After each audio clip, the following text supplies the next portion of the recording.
Hi everyone, Teddy Baldassarre here. Now I'm sure you do this the same way I do. When I'm out in public, I'll look at what's on somebody's wrist if they're wearing a watch and try to figure out what they're wearing. And then if it looks like something I'm familiar with and I think it can stir up some conversation, hey, might go ahead and try talking about some watches for a bit.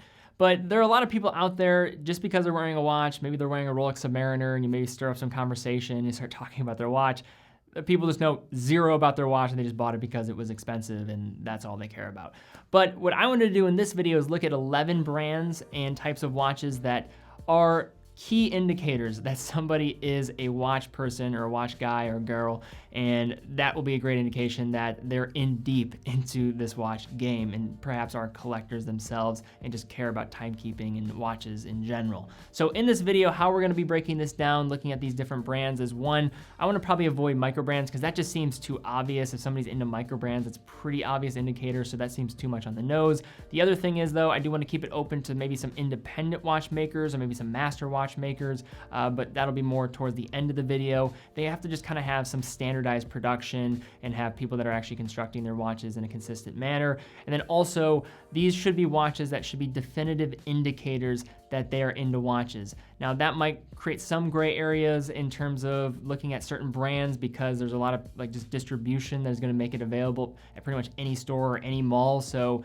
that might make it a bit more difficult, but that's the general type of criteria that I'm looking at here. If I see a watch on the wrist, I should have some confidence that they're gonna at least know a few things about watches, or they're just say maybe a collector of some sort. So before we jump into this video, I do wanna have an honorable mention right at the upfront. I was uncertain whether or not I could include this brand, but we do sell them on our site. Zenith, one of my favorite brands. I think they kind of walk this line very well of kind of some mainstream cachet, but also having, I would say kind of more the under the radar impact or just style in terms of what they're going for, and as well as their history behind the brand. Looking at the El Primero, looking at their mixing of different eclectic materials and designs with say their DeFi 21s as an example. I just love what Zenith is all about, kind of fusing mainstream luxury persona with, I think, classic timekeeping and design and what they're doing, and of course having a lot of history behind what they do as well. Definitely check out the different DeFis and Chronomasters that we have available on our site. TeddyBaldassarre.com, full authorized dealer of Zenith watches, quick and fast fulfillment, dedicated customer support,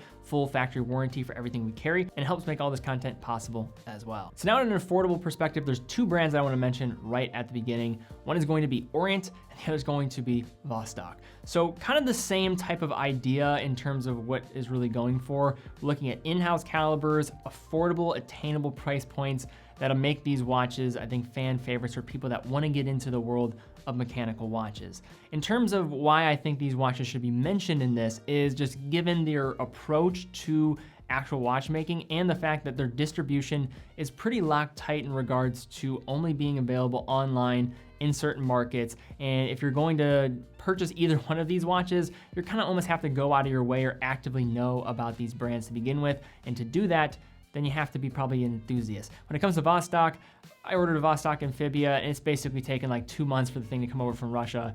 Ridiculous process that only an enthusiast would be able to put up with. And then on the flip side with Orient, Orient is just one of those brands, you're not gonna see them as you're walking through a mall like you might with, say, some other models from the Seiko Epson Corporation or brands from the Seiko Epson Corporation. Orient in a lot of ways is more of an online brand, and I think that creates a world and a community around them that makes it very true for enthusiasts.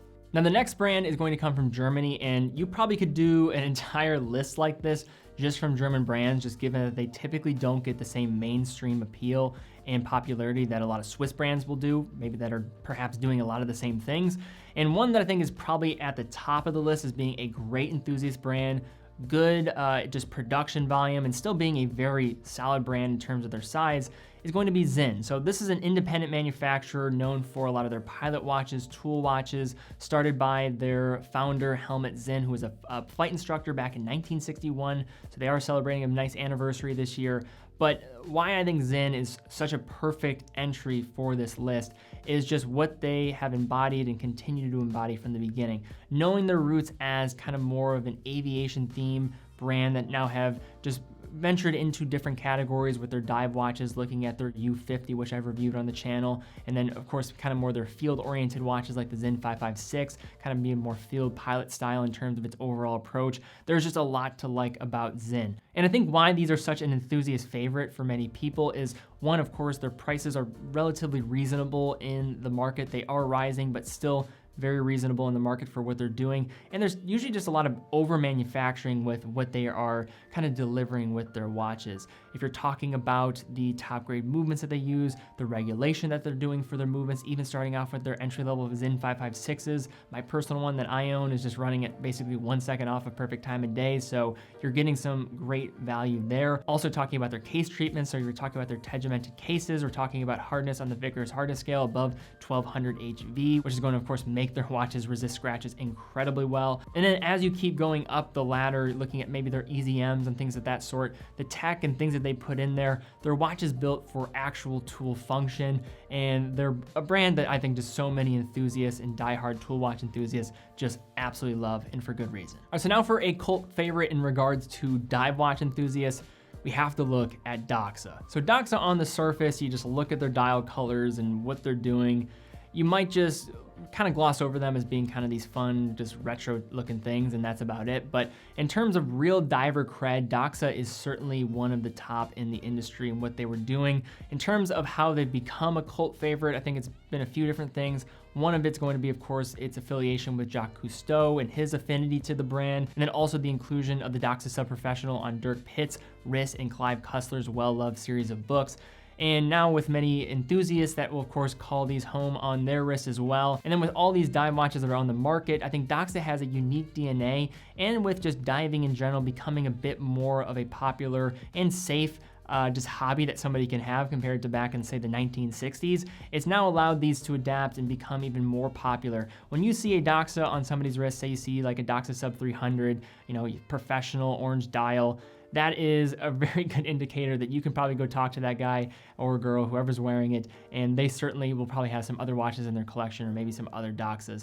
Very few brands have a cult-like following like Doxa, and it's an easy indicator both figuratively and literally with those orange dials and different colorful dials that they have across their entire collection. All right, so now this next brand, I was a little bit hesitant in some aspects because I know their distribution is so widespread, but I could not get around not mentioning this brand because there's probably no fan base that is more rabid or probably close to it, or at least in the conversation, than Seiko.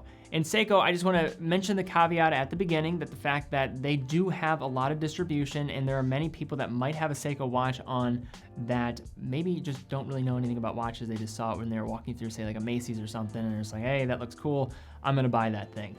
But in most instances, when you're gonna be seeing somebody that has multiple Seikos, maybe they're wearing like a Seiko Turtle or like a JDM Seiko, for example, or something a bit more out there, they're gonna be an enthusiast. And Seiko, in terms of the depth of the collecting just philosophy one could have when looking into the brand and looking at their vintage timepieces, as well as just the many limited runs that they've done, the JDM models available for different markets, Seiko is a crazy world that you can get caught up in, and I know many do, and for good reason. They're been known for making some of the best value watches on the market. Many iconic designs. They have all the signs of course, a brand. You got the nicknames of fans that are going into this world. You have the modding community as well that are going to add on top of this.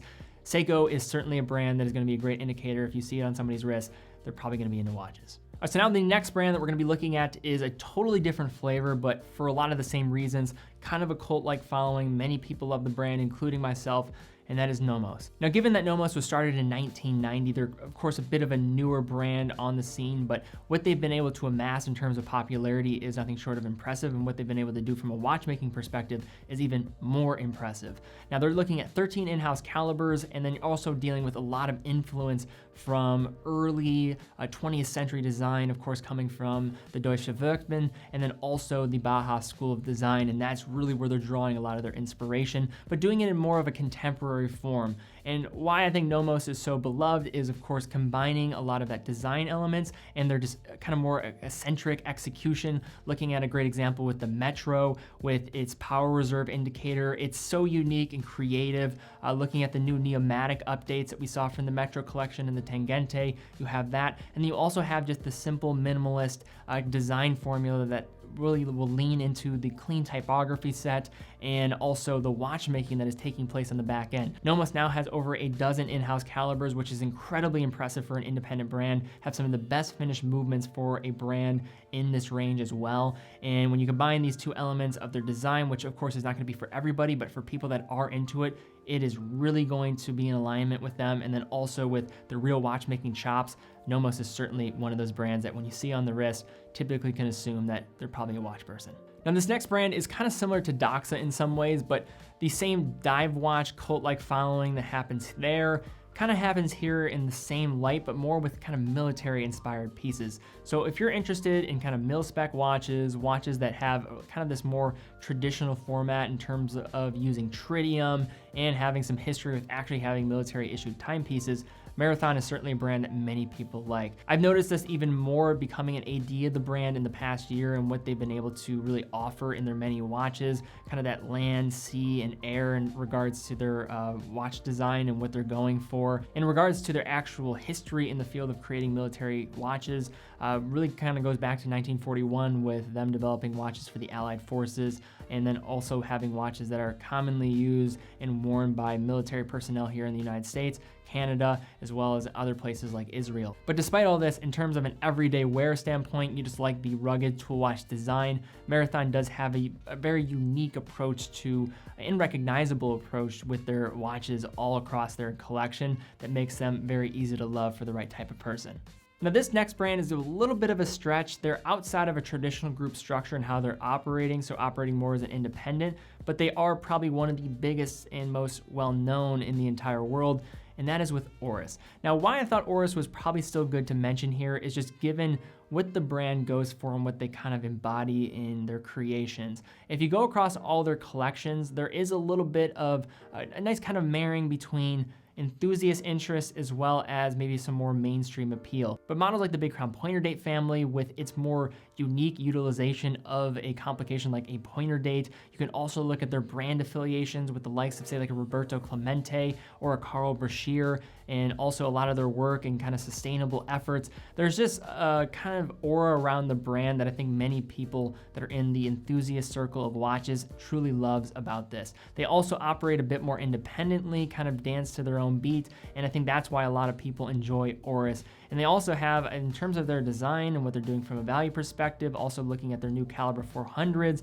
there's a lot to like from Aorus, and incorporating some different materials with their bronze cases, of course, being one of the best in doing that, in my honest opinion. And then also you can look at their distribution. It is pretty widespread, but it's also not so obvious in regards to going into every single place, say every jeweler, and you'll see an Aorus in there. That's not always the case. They're a bit more intentional about it. And I think also that intention is reflected in the people that buy Aorus. Next, we have Glashütte Original. And like I mentioned, there's a lot of German brands that we could really include in this list that I'm just not gonna be able to mention all of them.